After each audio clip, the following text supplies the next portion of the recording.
Online மோசடியை தவிர்த்து பிற வழக்குகளில் எஃப்ஐஆர் பதிவு செய்யாமல் வங்கிக் கணக்கை முடக்க போலீசாருக்கு அதிகாரம் இல்லை என நீதிமன்றம் தெரிவித்திருக்கின்றது. அந்த வகையில் கந்துவட்டி தொடர்பாக கோவையைச் சேர்ந்த தம்பதி தொடர்ந்த வழக்கில் சென்னை உயர்நீதிமன்றம் இந்த உத்தரவை பிறப்பித்திருக்கின்றது.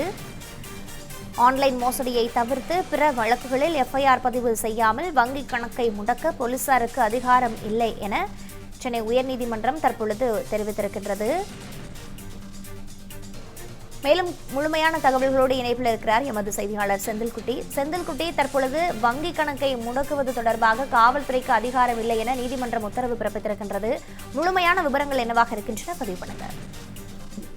கோவையை சேர்ந்த மருத்துவ தம்பதிகள் தங்களுடைய மருத்துவமனையை கட்டுவதற்காக அடமானம் வைத்து சில நிதி நிறுவனத்திலிருந்து கடன் பெற்றிருக்கிறார்கள். கொரோனா கால நிதி நெருக்கடி காரணமாக கடனை முழுமையாக செலுத்த முடியாததால் 4 கோடி ரூபாய்க்கு ஒரு முறை தீர்வாக கடனை அடைக்க ஒப்பந்தம் செய்தார்கள். அந்த தொகையை செலுத்துவதற்காக தனியார் பைனான்சியர்கள் சில நபர்களிடமிருந்து 3.94 கோடி ரூபாய் கடன் பெற்றிருந்தனர். அந்த அடமான சொத்தை அபகரிக்கும் நோக்கத்துல அதிக வட்டி கோரி அவர்கள் மிரட்டியதால் மருத்துவ தம்பதியர் கோவை மாநகர காவல் ஆணையரிடம் புகார் அளித்திருந்தார்கள். புகார் மீது வழக்கு பதிவு செய்து கந்துவட்டி கேட்டவர்கள் மீது நடவடிக்கை எடுக்காமல் தங்களுடைய வங்கி கணக்கை முடக்க காவல்துறை உத்தரவிட்டிருப்பதாகவும், எனவே அந்த முடக்கத்தை நீக்கி கணக்கை மீண்டும் இயக்குவதற்கு அனுமதி கோரி மருத்துவர்கள் தரப்புல சென்னை உயர்நீதிமன்றத்தில் மனு தாக்கல் செய்யப்பட்டிருந்தது. இந்த வழக்கான நீதிபதி இளந்திரையின் முன்பாக விசாரணைக்கு எடுத்துக் கொள்ளப்பட்டது.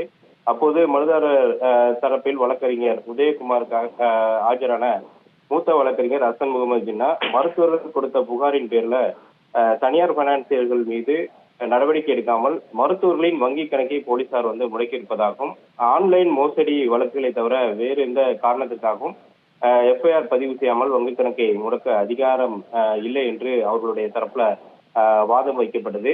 மேலும் இது தொடர்பாக காவல்துறை சுற்றறிக்கையும் உச்சநீதிமன்ற தீர்ப்புகளும் இருப்பதாக கோவை மாநகர காவல்துறையினர் அதை மதிக்காமல் மற்றவர்களுடைய சொத்தை அபகரிக்கும் நோக்கில் கந்துவட்டிக்காரர்களுக்கு துணை போகும் நோக்கிலும் செயல்பட்டிருக்கிறார்கள் என்று வாதம் வைக்கப்பட்டது. அரசு தரப்புல தனியார் பைனான்சியர் நலனை பாதுகாக்கும் நோக்கில்தான் வங்கி கணக்கை முடக்க அறிவுறுத்தப்பட்டதாக தெரிவிக்கப்பட்டது.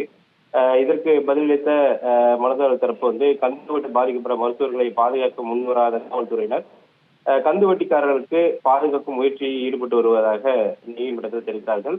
இருதரப்பு வாதங்களையும் கேட்ட நீதிபதி ஜி.கே. இளந்திரையன் ஆன்லைன் மோசடி விவகாரங்களை தவிர்த்து பிற வழக்குகளில் முதல் தகவல் அறிக்கை பதிவு செய்யாமல் வங்கி கணக்கை முடக்கும்படி போலீசார் வங்கிகளுக்கு உத்தரவிட முடியாது என்று நீதிமன்றத்தில் தெரிவித்திருக்கிறார். அதே நேரத்தில் பைனான்சியர்களின் நலனும் பாதுகாக்கப்பட வேண்டும் என்பதை கருத்தில் கொண்டு மனுதாரர்கள் வங்கி கணக்கை உடனடியாக இயக்குவதற்கு உத்தரவிட்டு இந்த வழக்கை முடித்து வைக்கிறார்.